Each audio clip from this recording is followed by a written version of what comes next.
Now we are going to cover two general topic today, and then maybe a few Bible questions. All right. General topic number 1. Students will always ask this kind of very difficult questions. All right. So the first one is: are genetically modified crops biblical? Are genetically modified crops biblical? Right. So Jennifer, do you know what is genetically? I can't even pronounce that. Genetically modified crops. Okay, no. Okay, genetically, Shama Maria and Shalomia, genetically modified crops are this. The scientists would try and change the original structure of the crop as in vegetables, fruits, all right? They will inject things, or they will perform experiments on it to change the gene.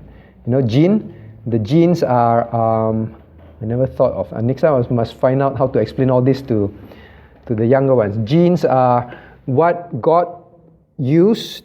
When God created something, within it there are molecules, and how they are formed, they form genes. Not genes, all right? It is Gene, all right? What makes it up? Okay, so genetically modified means what God created, they genetically, using science, they go in and modify it, change it, all right? So for example, genetically modified crop can be, how big is an orange? About this size, all right? Genetically modified, maybe they want to make it giant, right? They try and change its makeup, and they will grow differently. All right. If you don't like sour oranges, they can modify it and make it very sweet and so on. All right. Genetically modified. Now, this is different from what is called marcotting. You know, it's marcotting or grafting.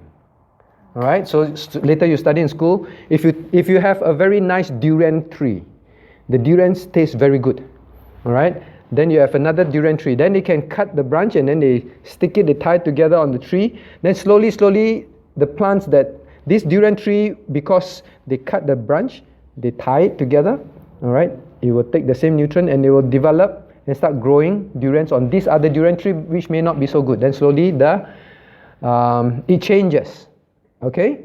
Now that is called grafting. Now that's different from this genetically modified crops. Genetically modified crops means scientists actually purposely going in and change the genes so that it grows differently. Okay? So that is, Jennifer, can understand? All right? Genetically modified. Okay. Now, genetically modified crops. Is it wrong? Is it wrong to genetically modify crops? What do you think? It's a difficult question, actually. Genetically modify. Well, some say that because God created something like that, we should not go in and change it. God is the creator, we should not go and change it. Now, some say that, well, fruits and vegetables, they are crops, they don't have a living soul in it. They don't have a living soul in it. So it should be okay. Right? It should be okay. Personally, I really don't know the answer. Right? I tried to find. But I think it will boil down to the reason for doing things. Okay? It is true. There is no soul involved. When there's a soul involved, there's life involved in that sense with a soul. Now, life, does a vegetable have life? Then how come it can grow? In that sense, it has life, right? A tree grows. In that sense, it has life. But when we say life, there's another kind of life that has a soul. All right, a soul. Okay, is a dog a living animal? Of course, right? So is an apple tree. It is a living tree. Now, what's the difference between an apple tree or durian tree with a dog? They are both living things, but a dog has a soul. Okay? A pig has a soul. A donkey has a soul. But does a tree have a soul? No, right? They do not have a soul. They go through the molecule changes and all that, but they do not have a soul. Now, does human have a soul? Of course, right? Human have a soul. What's the difference between a human and a dog then?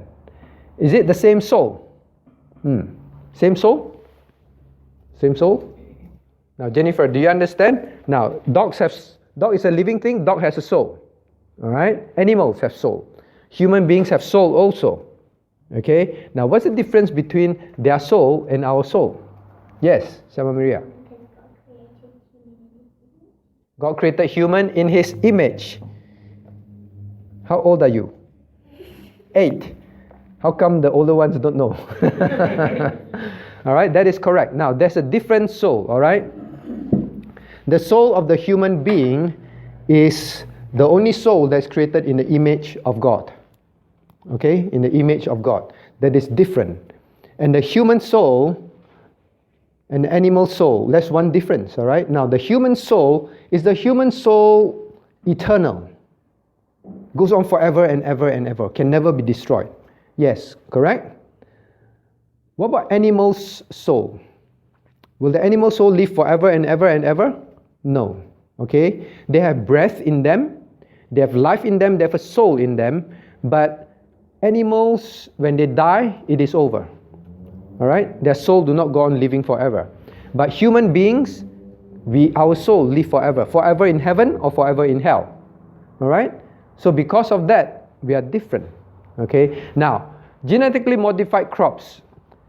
Some say there is no soul involved, and therefore it's okay. Okay?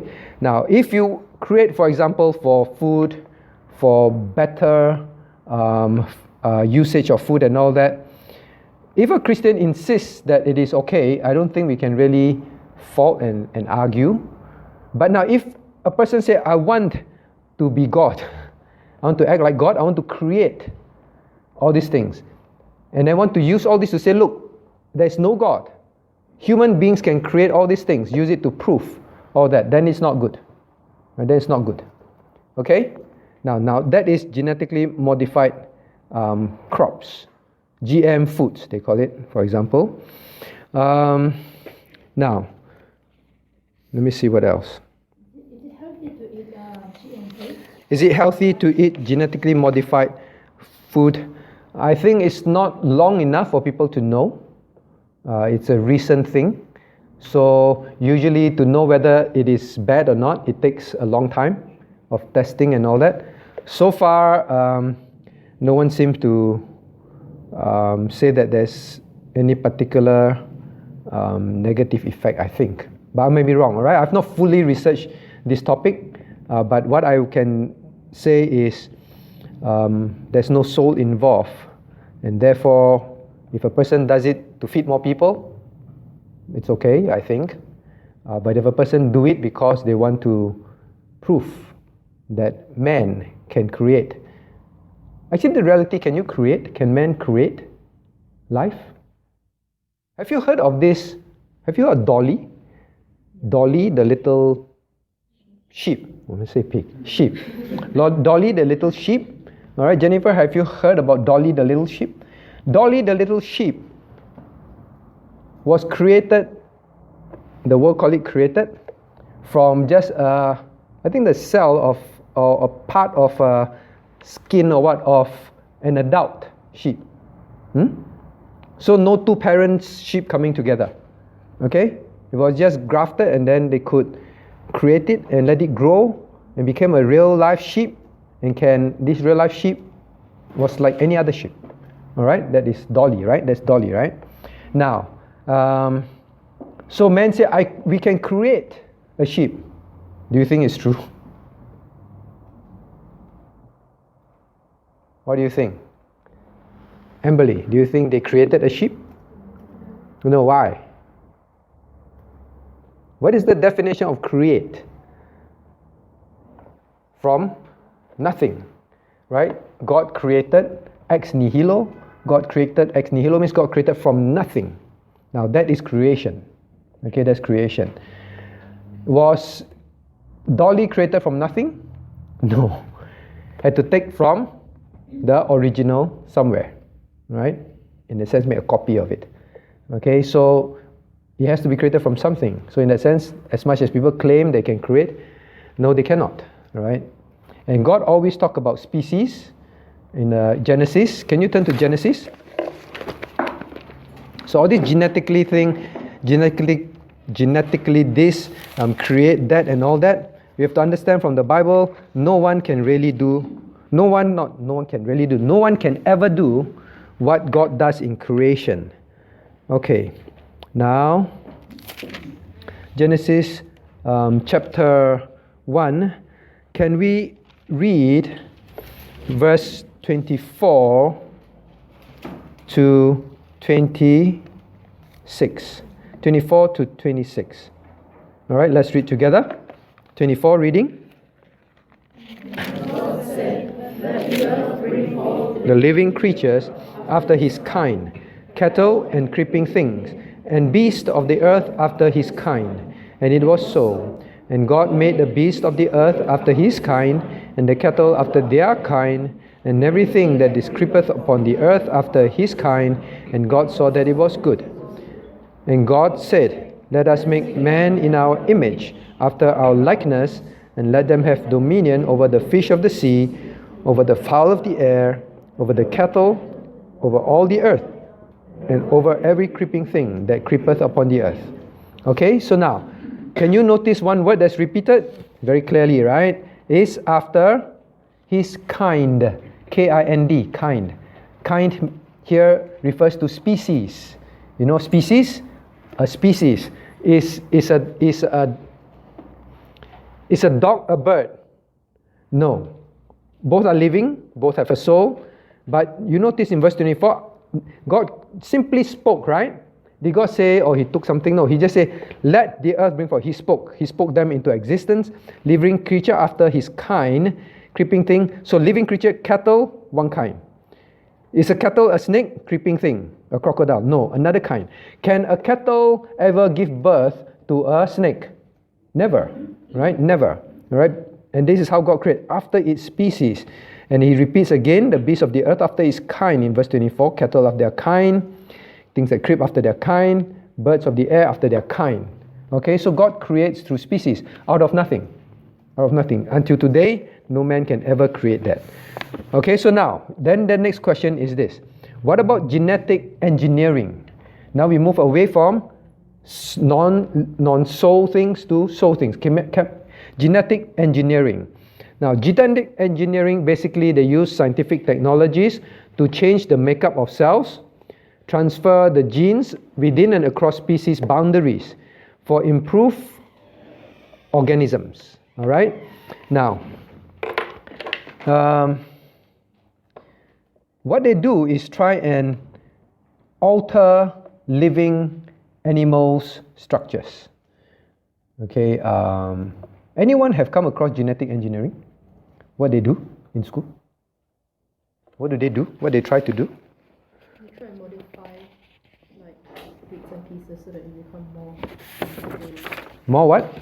Improved. All right. So ultimately, genetic engineering is new, relatively, and the aim of genetic engineering is really to keep improving a living thing.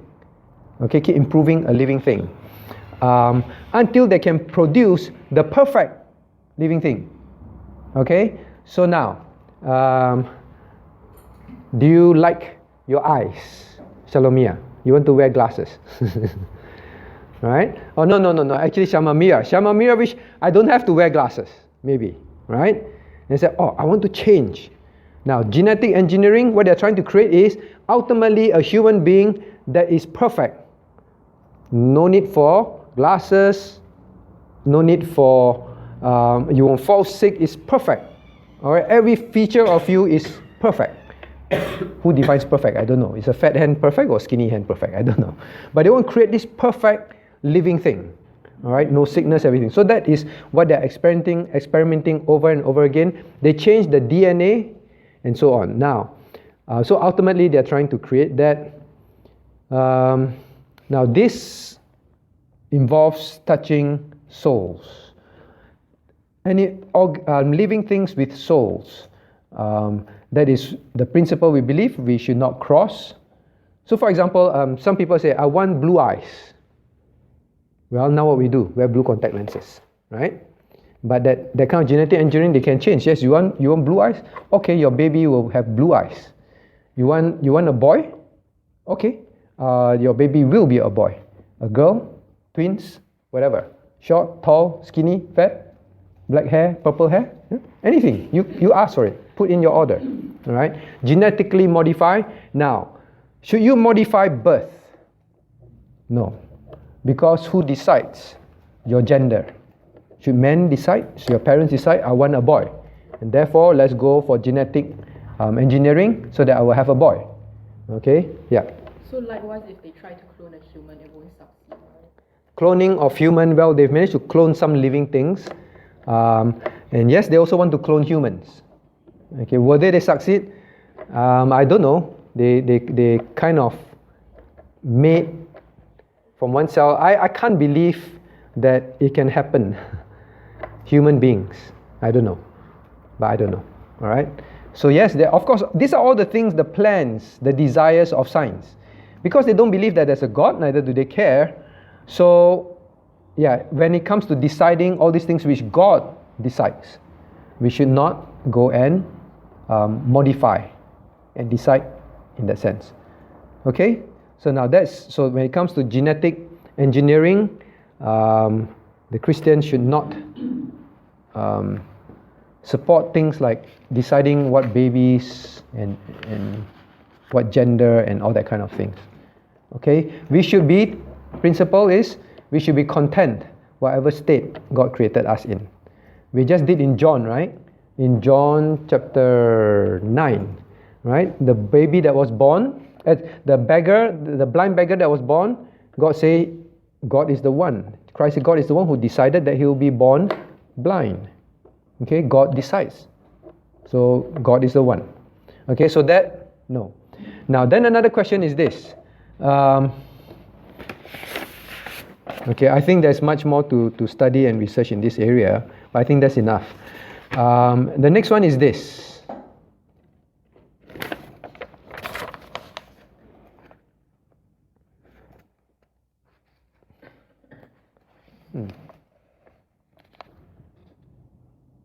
Oh, before I forget also, like genetic engineering, they want to create environment that will not deteriorate. Means they want to create a better and better and better world. Okay, a perfect world to live in. Do you think that's possible? Or rather, do you think that will happen? No. Why? Why does Xing Yun shake your head? Why? Why it will not happen? Because of Revelations, right? The world will get worse and worse and worse. Matthew 24, Matthew 7. The world will get worse and worse. Things will get worse. And one day God will destroy it. Okay? God did not say, please make a world better and better and better, and then I come back and receive this world. God said, this world will get worse and I will destroy it and I will build a new heaven and new earth. Okay? So God will do that.